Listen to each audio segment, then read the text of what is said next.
Salutations mes jolies beautés, c'est Mimad, comment allez-vous? Ravi de vous revoir. Aujourd'hui, nous allons préparer un accompagnement au nom très séduisant. Ça s'appelle le chou addictif. Tchou!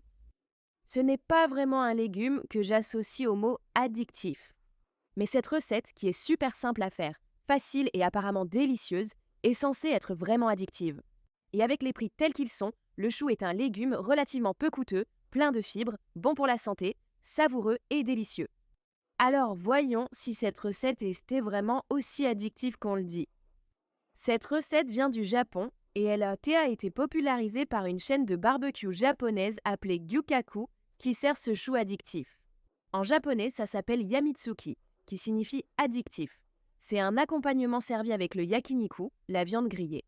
Alors allons-y, préparons une version et voyons si c'est aussi bon que ça en a l'air. Une autre raison pour laquelle je veux faire ça, c'est parce que la technique a l'air assez simple, les assaisonnements sont assez simples aussi. Vous avez peut-être déjà beaucoup de ces ingrédients à la maison et il n'y a pas vraiment de cuisson. On va en quelque sorte préparer une sauce pour du chou frais.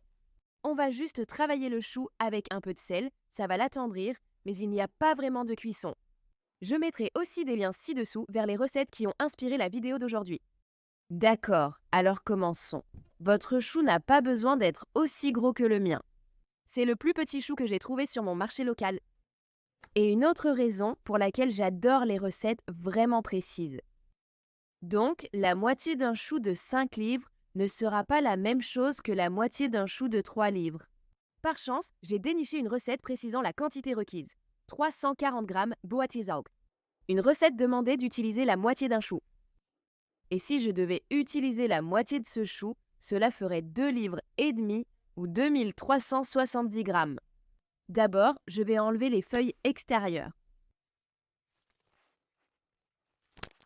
J'aime le chou vert car il est peu coûteux, savoureux et se conserve très bien au réfrigérateur. Vous pouvez simplement enlever les feuilles extérieures qui n'ont pas l'air très belles et continuer à manger le chou. Donc, je vais d'abord couper ceci en deux si j'y arrive. Mon Dieu, ce chou est monstrueux. Regardez, je ne l'ai même pas coupé directement en deux. Donc, cette partie du bas, c'est le cœur et il peut être assez dur. Il traverse tout le chou. Donc cette partie, elle est très épaisse et dure. On va donc éviter cette section. Je vais couper un petit morceau en forme de coin et utiliser principalement le dessus. D'accord, 325, c'est assez proche. Maintenant que j'ai ondulé mon chou, on va le couper en morceaux d'environ 2 à 4 cm, des morceaux de la taille d'une bouchée, des morceaux qui seront faciles à décider. Mettre en bouche et à placer dans un bol d'eau. Vous pouvez aussi déchirer ces morceaux pour une apparence plus esthétique si vous préférez. Ce n'est donc pas si compliqué que ça. Assez pour un accompagnement. C'est probablement environ 2 tasses. Si vous n'avez pas de balance, lavez ceci soigneusement. Et séparez aussi les morceaux de chou. J'adore comme c'est craquant. Assurez-vous que votre eau est froide pour que le chou reste croquant. Maintenant, on va égoutter ça. Et on veut bien sécher le chou. Si vous avez une essoreuse à salade, c'est le moment idéal pour l'utiliser. Comme je n'en ai pas, je vais étaler ça sur un grand torchon et retirer autant d'humidité que possible. J'ai vu des sacs à laver la laitue faits d'un tissu fin et léger, un peu comme des torchons, et il suffit de les faire tourner. Je pense que c'est ce qu'on faisait avant d'avoir des essoreuses à salade. C'est très pratique quand la météo est clémente. Actuellement, il pleut à verse. D'accord, super. Ça fonctionne vraiment très bien en fait. Donc 320 grammes ne semblait pas beaucoup par rapport à la quantité de chou que j'avais, mais en fait, c'est pas mal. Regardez, il suffit de frotter ainsi. Maintenant, je vais juste utiliser le même saladier, le sécher, puis remettre notre chou dedans. Sécher et nettoyer. Attention à ne pas en renverser. Maintenant, on va ajouter une demi-cuillère à café de sel sur tout notre chou. Et maintenant, on va prendre nos mains impeccablement propres et presser le chou pour bien faire pénétrer le sel. Cela va attendrir le chou en éliminant une partie de son humidité. Et cela va aussi permettre qu'une partie de ce sel pénètre dans le chou. Si vous avez déjà préparé du kimchi, vous avez probablement fait cela en le fermentant. Très bien, alors j'ai bien pressé et serré tous les ingrédients. Et vous pouvez voir ici qu'il n'y a pas encore d'humidité, mais un peu d'humidité devrait se former. À mesure que le sel va extraire l'eau du chou, il ne reste plus que 4 ingrédients pour assaisonner le chou. Nous allons utiliser un peu d'huile de sésame, des graines de sésame et un peu de poudre de dashi instantané. Le dashi est un bouillon qui constitue la base de nombreux plats japonais. Il est fait à partir de kombu, une algue séchée, ainsi que de flocons de bonite séchés, qui est un poisson-thon listé au fumé, puis séché et ensuite finement râpé, et cela sert à préparer un bouillon. Et le bouillon de dashi obtenu est fumé et salin, avec des saveurs marines, mais ce est une version instantanée que vous pouvez acheter, tout comme vous pouvez acheter du bouillon de poulet instantané, ceci est du bouillon dashi. Donc, on va en utiliser un peu. Si vous n'en avez pas, vous pouvez utiliser du bouillon de poulet instantané et quelques gousses d'ail. Ces graines de sésame seraient normalement moulues avec un shirabashi, mais je n'en ai pas. Donc, on va utiliser mon mixeur. Très bien, 2 cuillères à soupe de graines de sésame dans le mixeur. Vitamix a vraiment réussi avec cet appareil, c'est impressionnant. Super, donc nous allons enlever la peau à l'extérieur de l'ail. Oh, mon ail commence à germer. Si je remarque que mon ail commence à germer, cela veut dire que cette petite partie verte commence à sortir. Il devient une petite plante. On dit qu'en retirant le centre, cela le rend moins amer. Vous voyez cette pousse ? J'aurais pu simplement planter ceci dans la terre si je ne l'avais pas écrasé, et ça serait devenu une plante d'ail, et cette seule gousse se serait transformée en une tête entière.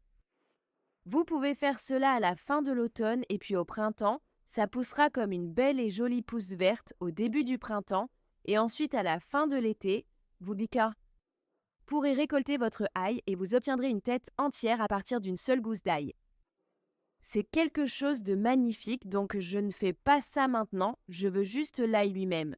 Certaines personnes ne s'en préoccupent même pas, et pour être honnête, moi non plus la plupart du temps, j'écrase simplement tout si je vois le germe, mais je voulais partager ça au cas où vous voudriez le faire. Donc voici notre chou qui a reposé. Je ne sais pas si cela se verra à la caméra, mais il a clairement flétri et ramolli. Et s'il y a de l'eau, je n'ai pas de liquide. Selon la teneur en jus de votre mélange de choux, égouttez le liquide. Mais je n'en ai pas, donc c'est parfait. Maintenant, nous allons ajouter nos gousses d'ail émincées, râpées ou finement hachées, peu importe ce que vous avez sous la main. Ça sent tellement bon, j'adore l'ail, sauf quand j'étais enceinte. Quand j'étais enceinte, je ne supportais pas l'odeur de l'ail. Ça me donnait envie de vomir, c'était assez incroyable. Bon, on ajoute l'ail. Et à cela, on va ajouter 2 cuillères à soupe d'huile de sésame grillée. Plouf! On va s'assurer qu'elle est bien grillée, puis ajouter une demi-cuillère à café de poudre de dashi. C'est salé et ça va apporter cette délicieuse odeur et saveur de poisson iodé. Donc la poudre de dashi et notre mélange pulvérisé. Graines de sésame vont aussi directement dedans. Il suffit de mélanger ça. Une vinaigrette toute simple ici. Ça sent super bon. La combinaison de l'huile de sésame grillée et des graines de sésame moulues lui donne une odeur vraiment très riche en noix, presque comme du beurre de cacahuète. Et puis on a de l'ail dedans, qui est très parfumé. C'est génial, et ça crée nous une sorte de pâte, presque. Avec les graines de sésame moulues à l'intérieur. Ça a l'air délicieux. Très bien, je vais dresser tout ça et on va goûter. Une autre raison pour laquelle j'étais si enthousiaste, en plus du nom, d'essayer cette recette, c'est que je cherche toujours de nouvelles recettes de légumes, en particulier des moyens d'ajouter plus de fibres à mon alimentation. Donc des salades. Des salades d'accompagnement ? Oui, regarde ça. N'est-ce pas mignon, ce petit plat ? Une salade très simple. Bien, goûtons ce chou captivant. Essayons, c'est mignon, non? Dans ce petit plat.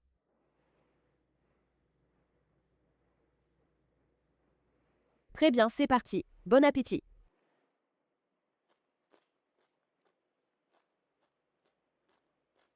Mhm.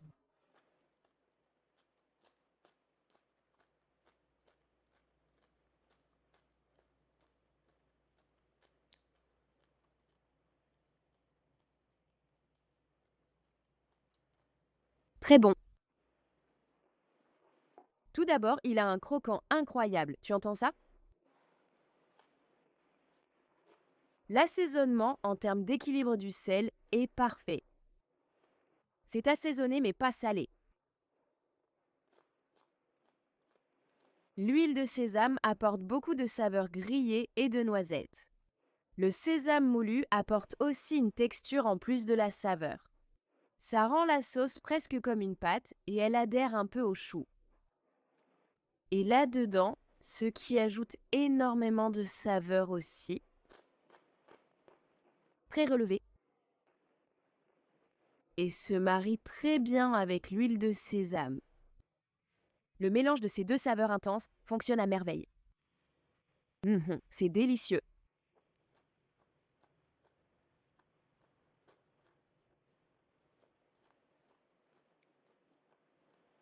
Il y a une légère amertume, ce qui ne me dérange pas. Je ne suis pas sûre d'où ça vient. Est-ce que ça vient de mon ail? Ou des graines de sésame moulues? Il y a juste, à la fin, une amertume sous-jacente que j'aime en fait. C'est super. Maintenant que j'y ai goûté, je comprends parfaitement pourquoi cela serait servi avec du yakiniku ou un barbecue japonais qui propose souvent de très beaux morceaux de bœuf bien gras, qui ont été grillés. En général, on peut le faire soi-même sur ces grandes plaques chauffantes et c'est gras, délicieux et plein de saveurs, mais ça irait tellement bien ensemble. Un beau morceau de bœuf avec une salade d'accompagnement croquante, végétale et pleine d'ail comme celle-ci.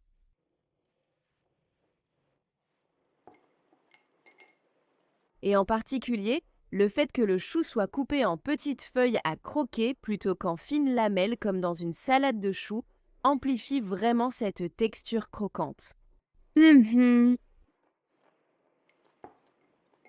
La salade de choux est croquante, mais comme elle est râpée, c'est beaucoup plus facile à manger, alors que là, ça te permet vraiment de croquer dedans. Oh là là, c'est tellement délicieux que je suis presque en train de finir tout le bol. Hum, hum. Délicieux, et j'imagine ce serait encore plus savoureux après avoir reposé un petit moment. Placez-le au réfrigérateur dans un récipient hermétique, laissez-le reposer quelques heures puis ressortez-le.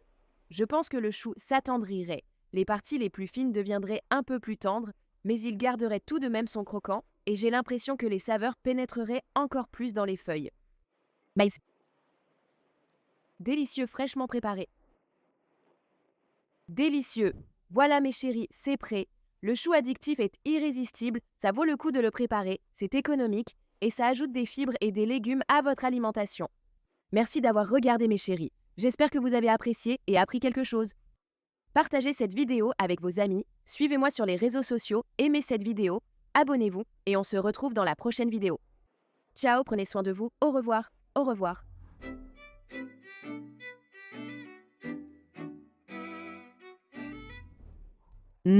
Du chaud.